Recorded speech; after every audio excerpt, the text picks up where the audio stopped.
भारत माता की। राजस्थान के मुख्यमंत्री श्रीमान भजनलाल जी शर्मा, केंद्रीय मंत्रिमंडल के मेरे साथी Rajnath Singh ji, Gajendra Shekhawat ji, Kailash Choudhary ji, PSA professor Ajay Sood ji, chief of defence staff general Anil Chauhan, air chief marshal BR Chaudhari, navy chief admiral Hari Kumar,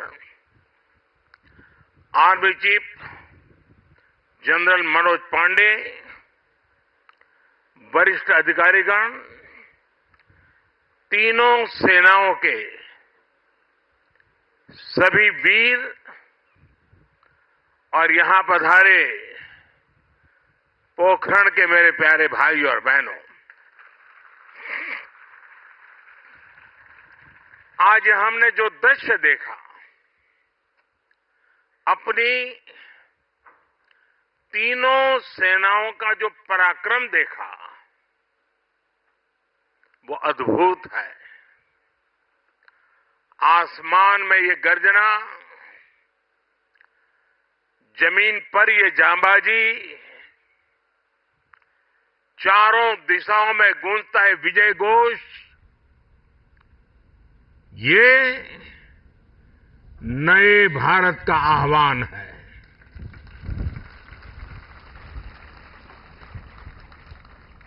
आज हमारा पोखरण एक बार फिर भारत की आत्मनिर्भरता, भारत का आत्मविश्वास और भारत का आत्मगौरव, इस त्रिवेणी का साक्षी बना है। यही पोखरण है जो भारत की परमाणु शक्ति का साक्षी रहा है, और यहीं पर हम आज स्वदेशीकरण से सशक्तिकरण, उसका दम भी देख रहे हैं। भारत, आज पूरा देश भारत शक्ति का ये उत्सव शौर्य की भूमि राजस्थान में हो रहा है, लेकिन इसकी गूंज सिर्फ भारत में ही नहीं, पूरी दुनिया में सुनाई दे रही है। साथियों, कल ही भारत ने MIRV आधुनिक टेक्नोलॉजी से लैस लंबी दूरी की क्षमता वाली अग्नि 5 मिसाइल का परीक्षण किया है। दुनिया के बहुत ही कम देशों के पास इस तरह की आधुनिक टेक्नोलॉजी है, इस तरह की आधुनिक क्षमता है। ये डिफेंस सेक्टर में आत्मनिर्भर भारत की एक और बड़ी उड़ान है। साथियों, विकसित भारत की कल्पना आत्मनिर्भर भारत के बिना संभव ही नहीं है।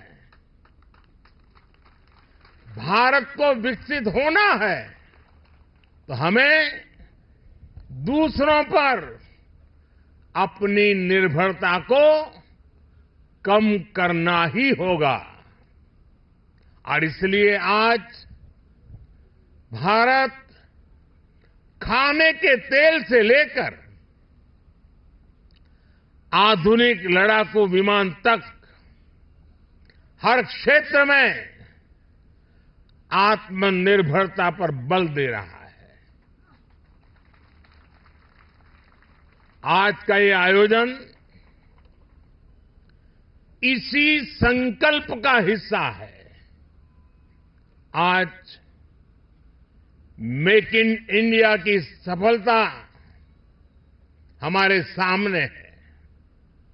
हमारी तोपों, टैंकों, लड़ाकू जहाजों, हेलीकॉप्टर, मिसाइल सिस्टम, ये जो गर्जना आप देख रहे हैं, यही तो भारत शक्ति है।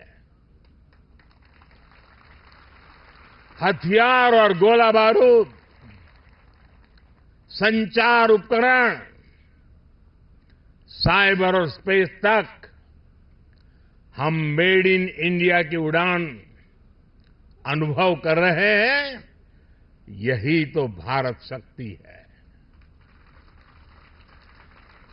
हमारे पायलट्स आज भारत में बने तेजस लड़ाकू विमान, advance light helicopter, light combat helicopter उड़ा रहे हैं। यही तो भारत शक्ति है। हमारे सेलर्स पूरी तरह से भारत में बनी पनडुब्बियां, डिस्ट्रॉयर्स और एयरक्राफ्ट कैरियर में लहरों के पार जा रहे हैं। यही तो भारत शक्ति है। हमारी थल सेना के जवान भारत में बने आधुनिक अर्जुन टैंक्स और तोपों से देश की सीमाओं की सुरक्षा कर रहे हैं। यही तो भारत की शक्ति है। साथियों, बीते 10 वर्षों में हमने देश को रक्षा क्षेत्र में आत्मनिर्भर बनाने के लिए एक के बाद एक बड़े कदम उठाए हैं। हमने पॉलिसी स्तर पर नीति विषयक सुधार किया, रिफॉर्म्स किए। हमने प्राइवेट सेक्टर को इससे जोड़ा। हमने एमएसएमई स्टार्टअप्स को प्रोत्साहित किया। आज देश में उत्तर प्रदेश और तमिलनाडु में डिफेंस कॉरिडोर्स बन रहे हैं। इनमें अब तक 7,000 करोड़ रुपए से ज्यादा का निवेश हुआ है। आज हेलीकॉप्टर बनाने वाली एशिया की सबसे बड़ी फैक्ट्री भारत में काम करना शुरू कर चुकी है।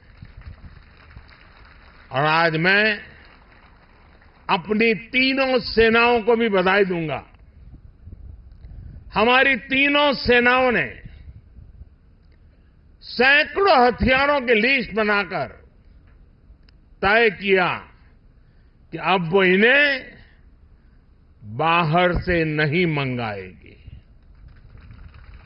हमारी सेनाओं ने इन हथियारों के भारतीय इकोसिस्टम को सपोर्ट किया। मुझे खुशी है कि हमारी सेनाओं के लिए सैकड़ों सैन्य उपकरण अब भारत की कंपनियों से ही खरीदे जा रहे हैं। 10 वर्ष में लगभग 6 लाख करोड़ रुपए के रक्षा उपकरण स्वदेशी कंपनियों से खरीदे गए हैं।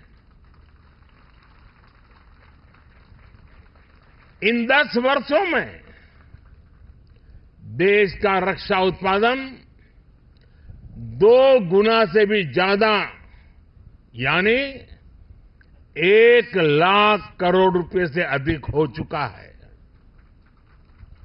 और इसमें हमारे नौजवान भी अहम भूमिका निभा रहे हैं।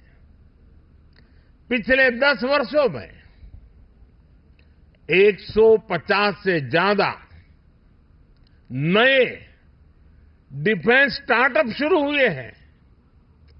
इनको हमारी सेनाओं ने 1800 करोड़ रुपए का ऑर्डर देने का निर्णय लिया है। साथियों, रक्षा जरूरतों में आत्मनिर्भर होता भारत सेनाओं में आत्मविश्वास की भी गारंटी है। युद्ध के समय जब सेनाओं को पता होता है कि जिन हथियारों का वो इस्तेमाल कर रही है वो उनके अपने हैं, वो कभी भी कम नहीं पड़ेंगे, तो सेनाओं की ऊर्जा कई गुना बढ़ जाती है।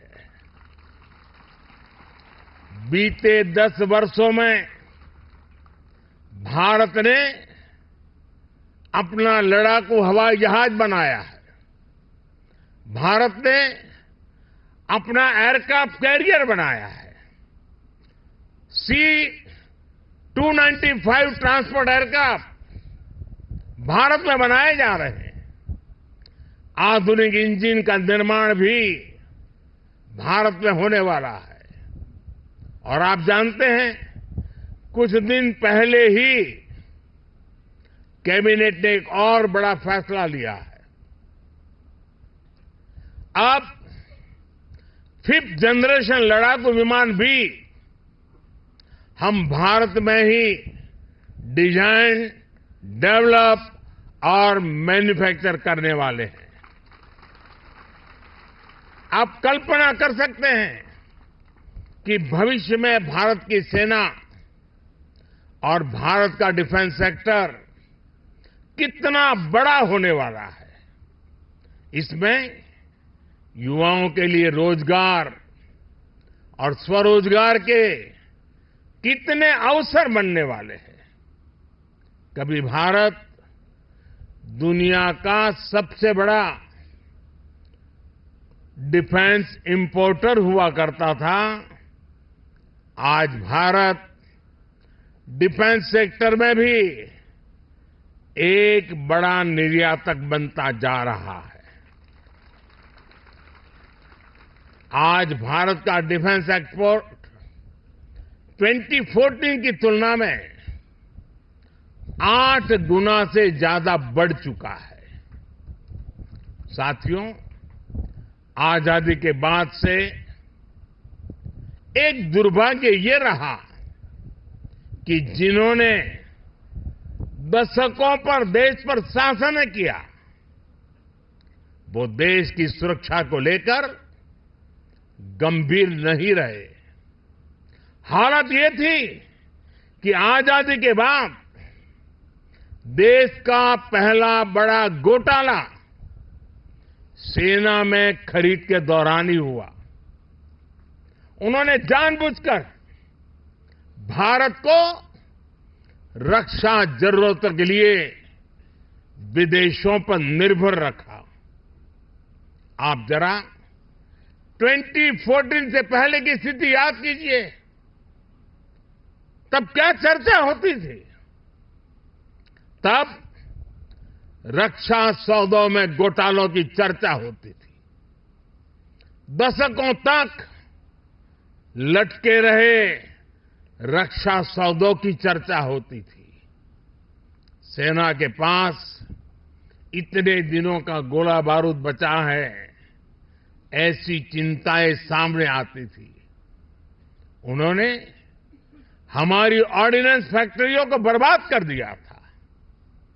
हमने इन्हीं ऑर्डिनेंस फैक्ट्रियों को जीवनदान दिया, उन्हें 7 बड़ी कंपनियों में बदला। उन्होंने एचएएल को बर्बादी के कगार पर पहुंचा दिया था। हमने एचएएल को रिकॉर्ड प्रॉफिट लाने वाली कंपनी में बदल दिया। उन्होंने करगिल युद्ध के बाद भी सीडीएस जैसे पद के गठन की इच्छा शक्ति नहीं दिखाई। हमने इसको जमीन पर उतारा। वो दशकों तक हमारे वीर बलिदानी सैनिकों के लिए एक राष्ट्रीय स्मारक तक नहीं बना पाए। ये कर्तव्य भी हमारी ही सरकार ने पूरा किया। पहले की सरकार तो हमारी सीमाओं पर आधुनिक इंफ्रास्ट्रक्चर बनाने से भी डरती थी। लेकिन आज देखिए, एक से एक आधुनिक रोड, आधुनिक टनल हमारे सीमावर्ती क्षेत्रों में बन रही है। साथियों, मोदी की गारंटी का मतलब क्या होता है, ये हमारे सैनिक परिवारों ने भी अनुभव किया है। आप याद कीजिए, 4 दशकों तक OROP, one rank one pension को लेकर कैसे सैनिक परिवारों से झूठ बोला गया, लेकिन मोदी ने ओआरओपी लागू करने की गारंटी दी थी और उस गारंटी को बड़े शान के साथ पूरा भी कर दिया। इसका फायदा मैं आज जब राजस्थान में आया हूं तो मैं बताता हूं, राजस्थान के भी 2.25 लाख पूर्व सैनिकों को मिला है। उन्हें ओआरओपी के तहत 5,000 करोड़ रुपए से ज्यादा मिल चुके हैं। साथियों, सेना की ताकत भी तभी बढ़ती है जब देश की आर्थिक ताकत बढ़ती है। बीते 10 वर्षों के अथक और ईमानदार प्रयासों से हम दुनिया की 5वीं बड़ी आर्थिक ताकत बने, तो हमारा सैन्य सामर्थ्य भी बढ़ा है। आने वाले वर्षों में जब हम दुनिया की 3री बड़ी आर्थिक ताकत बनेंगे, तो भारत का सैन्य सामर्थ्य भी नई बुलंदी पर होगा और भारत को 3री बड़ी आर्थिक ताकत बनाने में राजस्थान की बहुत बड़ी भूमिका होने वाली है। विकसित राजस्थान विकसित सेना को भी उतनी ही ताकत देगा। इस विश्वास के साथ भारत शक्ति के सफल आयोजन की फिर से एक बार मैं आप सबको और तीनों सेनाओं के द्वारा संयुक्त प्रयास को हृदय की गहराई से बहुत बहुत बधाई देता हूं। मेरे साथ बोलिए, भारत माता की, भारत माता की, भारत माता की। बहुत बहुत धन्यवाद। बहुत धन्यवाद। आपका हर शब्द राष्ट्र